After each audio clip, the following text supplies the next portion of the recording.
astutos para que la esposa o el esposo no descubra que están en una relación ilícita.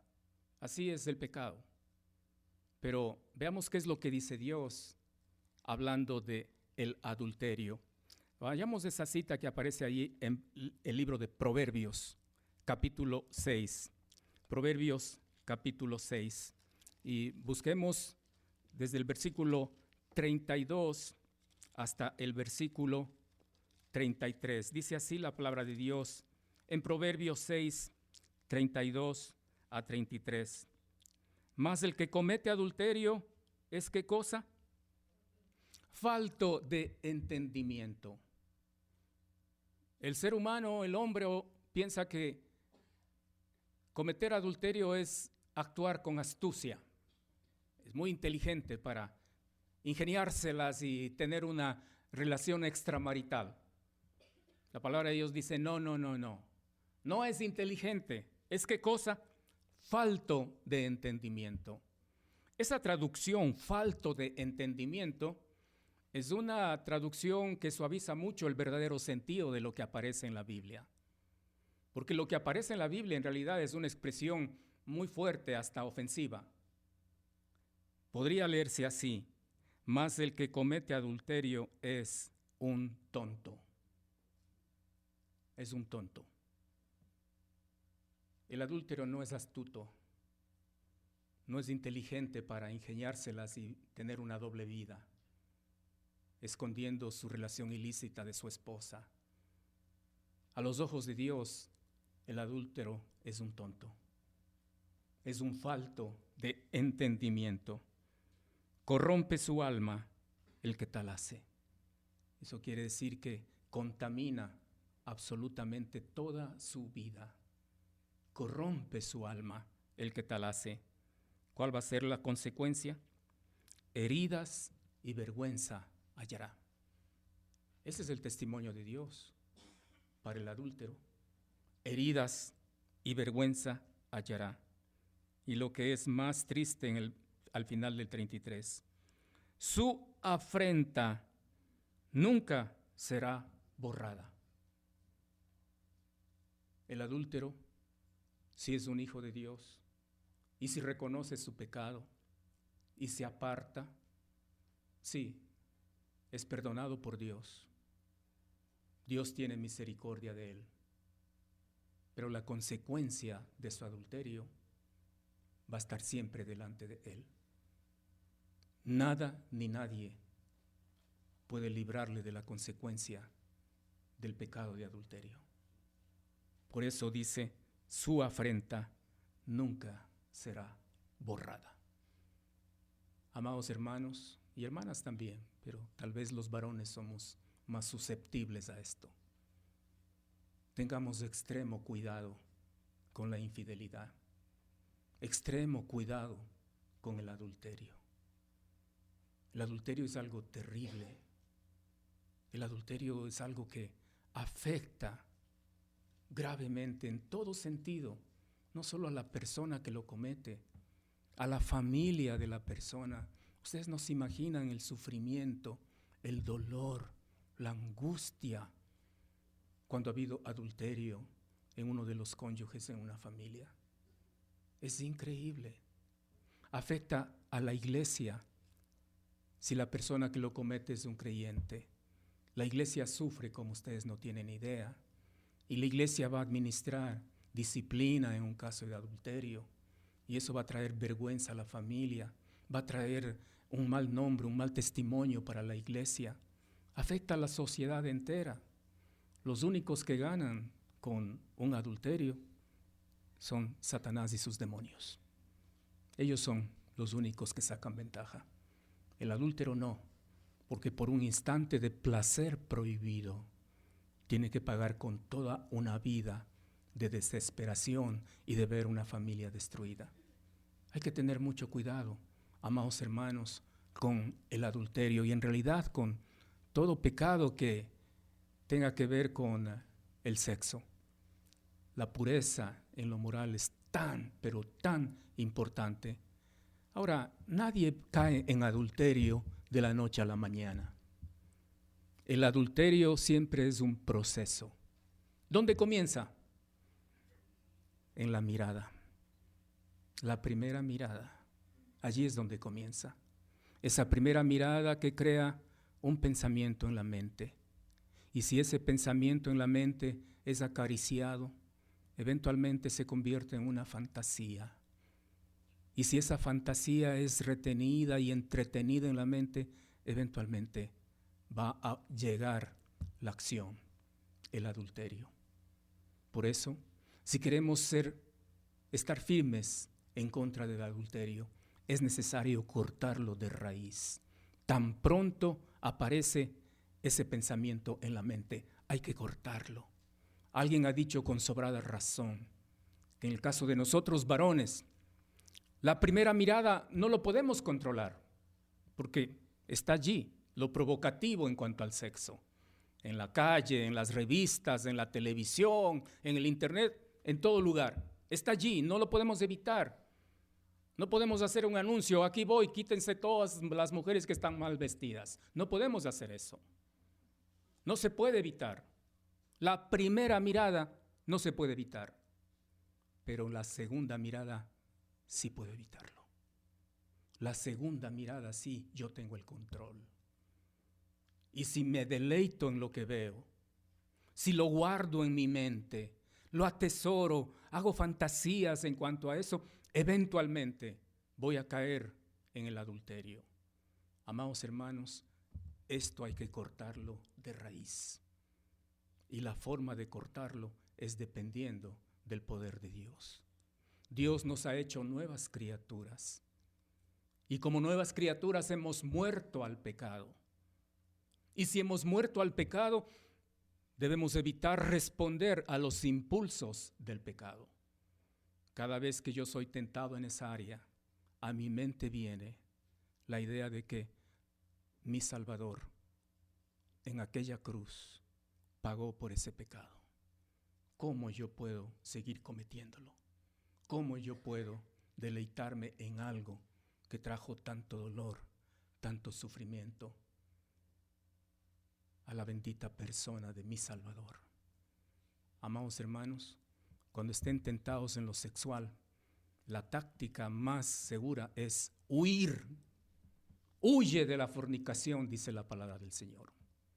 No se quede ahí para ver qué tanto es capaz de resistir, porque a veces los varones tenemos ese problema. Estamos ante una tentación en el área sexual y decimos, sí, un poquito más me tolero. Yo sé hasta dónde puedo soportar. Y el rato menos pensado, ya rebasamos el límite y caímos. Cuando se presenta una tentación en el área de la sexualidad, lo más seguro es escapar. Lo más seguro es huir. El que huye vive. Si usted se queda, va a ser víctima. Es como lo que yo hago cuando veo una serpiente. Veo la serpiente y no me quedo a ver si será o no será venenosa, si reaccionará o no, si le acaricio. No. Veo la serpiente y salgo corriendo porque tengo pánico. Bueno, igual debería ser cuando estoy enfrentando una tentación en el área sexual. Hay que huir. Qué lindo ejemplo que tenemos en José del Antiguo Testamento. Cuando aquella mujer, la esposa de Potifar, le tentaba para que se acueste con él, ¿qué hizo José? Era la esposa de su amo, me imagino que habrá sido una mujer atractiva, tenía mucho poder, y para José hubiera sido la gran oportunidad de no solamente ser el trabajador en casa, sino ser el amante de la esposa del amo. ¿Pero qué hizo José? Dice la palabra de Dios que huyó del lugar.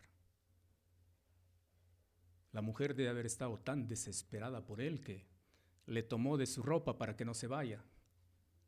Y José prefirió perder la ropa y huir del lugar de la escena. Y alguien ha dicho con sobrada razón que José perdió la ropa, pero ganó una corona. Ante la tentación en el área sexual, mi querido hermano, huya, no se quede. Usted como esposo, si está tentado en esa área, hable con alguien. No se quede solo, no luche solo con esto. Qué bueno sería si usted puede tener la confianza suficiente para acercarse a un hermano maduro en la fe, tal vez a un anciano en la congregación y decirle: mire hermano, yo estoy pasando por esto. Ayúdeme, yo quiero que usted me ayude orando, porque no quiero traer vergüenza y deshonra, ni a mí como persona, ni a mi familia, ni a la iglesia. Hermano, ayúdeme. Qué bueno sería. ¿Por qué? Porque en esta área no podemos luchar solos. Es un gran problema, la infidelidad. Hay una cita también ahí en Proverbios capítulo 5, versículos 18 a 23, que también habla de lo mismo. Dice: sea bendito tu manantial y alégrate con la mujer de tu juventud. Recuerda cuando hablábamos del divorcio, que Malaquías decía que es una deslealtad ¿contra quién? Contra la mujer de tu juventud. Otra vez encontramos la misma frase. Sea bendito tu manantial y alégrate ¿con quién? Con la mujer de tu juventud. Como sierva amada y graciosa Gacela, sus caricias te satisfagan en todo tiempo, y en su amor recréate siempre. No olvide que el sexo, uno de sus propósitos es placer, y aquí lo puede ver con claridad. En su amor recréate siempre. ¿Y por qué, hijo mío, andarás ciego con la mujer ajena y abrazarás el seno de la extraña? Porque los caminos del hombre están ante los ojos de Jehová, y él considera todas sus veredas. Usted podrá engañar a su esposa, podrá engañar a sus amigos, teniendo una doble vida por ser adúltero, pero a Dios no le puede engañar. Los caminos del hombre están ante los ojos de Jehová, y él considera todas sus veredas. Prenderán al impío sus propias iniquidades, y retenido será con las cuerdas de su pecado. Él morirá por falta de corrección y errará por lo inmenso de su locura. Interesante, ¿no? Esto del adulterio, Dios lo ve como una locura. Amado hermano, el adulterio es una locura. No caiga en eso. Si ya está tal vez avanzando en ese camino hacia el adulterio, deténgase, recapacite, reconsidere su camino. Todavía está a tiempo. Pero si ya cayó, gracias a Dios que no ha terminado todavía Dios con usted. Sí, habrá consecuencias. Las consecuencias son terribles, pero Dios en su misericordia todavía es amplio para perdonar. Reconozca su pecado. Confiéselo a Dios primeramente, a su esposa, a su esposo. Y si verdaderamente está arrepentido de lo que ha hecho, no tendrá problema en confesar también a los ancianos de la congregación. Un pecado de adulterio no es cualquier cosa, no es que ya pido perdón a mi esposa y listo, ahí queda, no. Se afectó el testimonio de la iglesia y usted tiene que hablar con los ancianos de la iglesia sobre su pecado.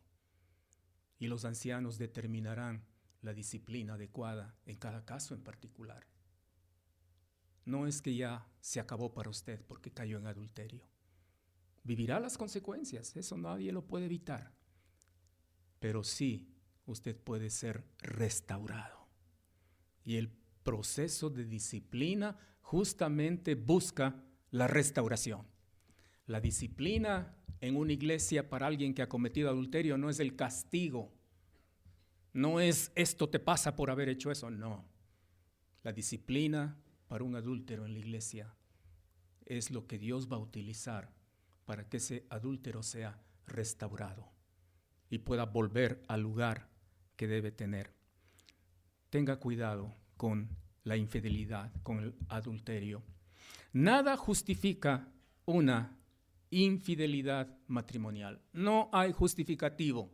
Yo conozco de casos de personas, hermanos, que han cometido adulterio y se justifican. Dicen, sí, es que cedí a mi debilidad porque mi esposa no me satisface íntimamente. Cedí al pecado de adulterio porque estoy en una mala relación con mi esposa. No nos llevamos bien, nos peleamos constantemente.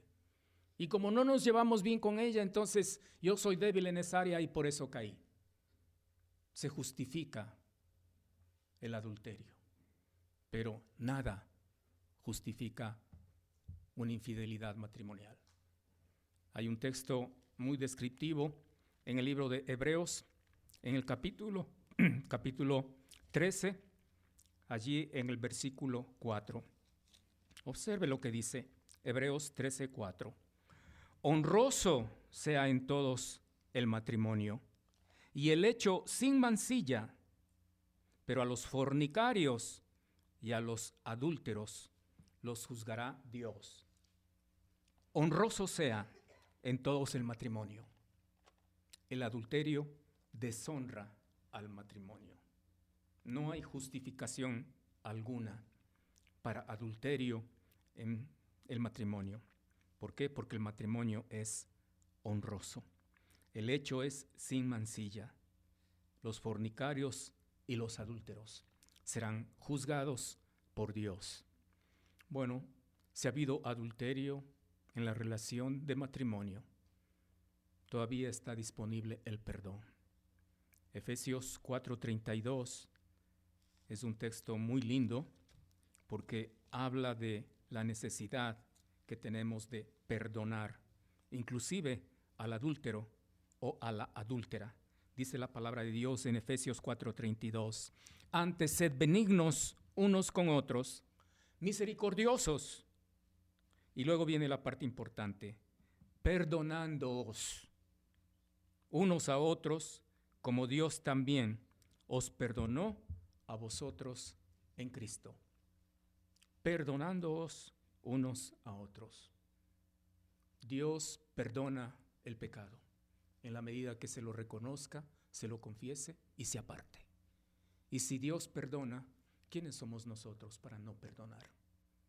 Por eso dice, perdonándoos los unos a los otros. ¿En qué medida? ¿De qué manera? El texto lo dice. Como Dios también os perdonó a vosotros en Cristo. ¿Cuán grave debe haber sido nuestra falta delante de Dios? Que para poder perdonarnos, Dios tuvo que entregar a su propio Hijo. Y si Él nos perdonó de esa manera, nosotros debemos estar dispuestos a perdonar, aun cuando mi esposa, o en el caso de las hermanas, su esposo, haya cometido el pecado de adulterio. Conozco hermanos o hermanas que dicen, yo puedo perdonar todo, menos un adulterio. Eso sí que para mí no hay perdón. Pero la palabra de Dios dice que debemos perdonar, así como Cristo nos perdonó a nosotros.